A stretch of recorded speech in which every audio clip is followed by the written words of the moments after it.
এক রক্তক্ষয়ী ধ্বংসলীলার দোরগোড় থেকে শেষ মুহূর্তে ফিরে এলো বিশ্ব। মঙ্গলবার রাতে যখন মার্কিন প্রেসিডেন্ট ডোনাল্ড ট্রাম্পের দেওয়া সময়সীমা শেষ হতে মাত্র 1 ঘণ্টা বাকি, তখনই নাটকীয়ভাবে 2 সপ্তাহের যুদ্ধবিরতি ঘোষণা করলেন তিনি। এক টালমাটাল পরিস্থিতির পর ট্রাম্প জানালেন, আপাতত শান্ত থাকবে মার্কিন রণতরী ও বোমারু বিমানগুলো।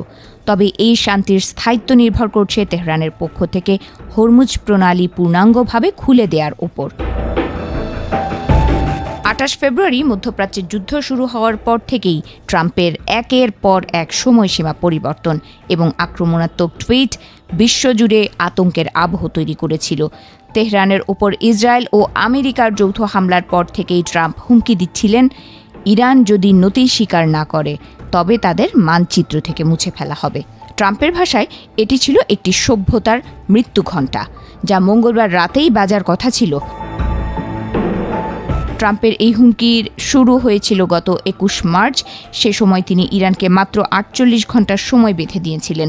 চরম হুঙ্কার ছেড়ে তিনি ট্রুথ সোশ্যালে লিখেছিলেন, ইরান যদি অবিলম্বে হরমুজ প্রণালী না খোলে তবে আমেরিকার সামরিক শক্তির দেশটির প্রতিটি বিদ্যুৎ উৎপাদন কেন্দ্র গুঁড়িয়ে দেবে। তবে সেই চরম মুহূর্ত আসার আগেই তিনি আবার নমনীয় হয়ে আলোচনার সুযোগ দিতে সময়সীমা বাড়িয়ে দেন। টান টান উত্তেজনার এই 2 সপ্তাহে ট্রাম্পের আচরণ ছিল অনেকটা রোলার কোস্টারের মতো। একদিকে তিনি ইরানের বিদ্যুৎ কেন্দ্র ও বাঁধ উড়িয়ে দেওয়ায় বিভিন্ন ভিডিও পোস্ট করে আতঙ্ক ছড়িয়েছেন, অন্যদিকে দাবি করেছেন যে আলোচনা অত্যন্ত ফলপ্রসূ হচ্ছে। এমনকি তিনি ইরানের খার্ক দ্বীপে এবং সমুদ্রের পানি লবণমুক্ত করার প্ল্যান্টগুলোকেও ধ্বংস করার লক্ষ্যবস্তু হিসেবে ঘোষণা করেছিলেন।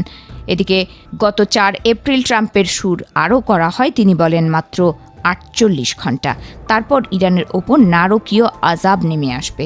সেই সঙ্গে তিনি সরাসরি গালিগালাজ করে হরমুজ প্রণালী খুলে দেওয়ার দাবি জানান। 6 এপ্রিল তিনি স্পষ্ট করে দেন যে 7 এপ্রিলই হবে ইরানের জন্য শেষ রাত এবং মাত্র 1 রাতের মধ্যে গোটা ইরানকে ধ্বংসস্তূপে পরিণত করার সক্ষমতা আমেরিকার আছে। মঙ্গলবার সকালে ট্রাম্পের সর্বশেষ পোস্টে বিশ্বব্যাপী হাহাকার পড়ে যায়। তিনি লিখেছিলেন, আজ রাতে একটি আস্ত সভ্যতা মারা যাবে, যা আর কোনোদিন ফিরে আসবে না। এই ভয়ঙ্কর বার্তার পর সবাই যখন যুদ্ধের প্রহর গুনছে, তখনই পাকিস্তানের প্রধানমন্ত্রী শাহবাজ শরীফ এবং ফিল্ড মার্শাল আসিম মুনিরের মধ্যস্থতায় পরিস্থিতির আমূল পরিবর্তন ঘটে।